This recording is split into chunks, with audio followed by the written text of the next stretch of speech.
চুয়াডাঙ্গায় খালেদা আক্তার মুন্নি নামের এক তরুণীর বিবস্ত্র অর্ধগলিত মরদেহ উদ্ধার করেছে পুলিশ।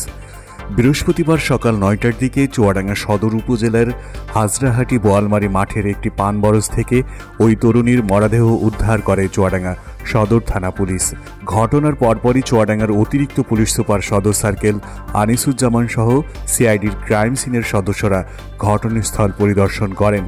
উদ্ধার হওয়া মরদেহটি আলমডাঙ্গার ভাঙবাড়িয়া ঈদগাপাড়ার মৃত খোয়াজালের মেয়ে বলে প্রাথমিকভাবে জানা গেছে। চুয়াডাঙ্গা সদর থানার officers in charge OC Khalidur Rahman বলেন, বৃহস্পতিবার সকালে হাজরাহাটি বোয়ালমারী মাঠে পানের বরজে কাজ করতে আসেন শ্রমিকরা। এ সময় একটি পানের বরজের পাশে নারীর বিবস্ত্র অর্ধগলিত মরদেহ পড়ে থাকতে দেখে 999-এ কল দেন তারা। পরে চুয়াডাঙ্গা সদর থানা পুলিশ ঘটনাস্থলে পৌঁছে মরদেহের শ্রুতাল প্রতিবেদন প্রেরণ করে ময়নাতদন্তের জন্য চুয়াডাঙ্গা সদর হাসপাতালে পাঠায়। চুয়াডাঙ্গার অতিরিক্ত পুলিশ সুপার সদর সার্কেল আনিসুজ্জামান বলেন, প্রাথমিকভাবে মরদেহ দেখে ধারণা করা হচ্ছে এটি একটি হত্যাকাণ্ড। পুলিশ কাজ শুরু করেছে, অতি দ্রুতই প্রকৃত ঘটনার রহস্য উন্মোচন এবং দোষীদের আইনের আওতায় আনা হবে।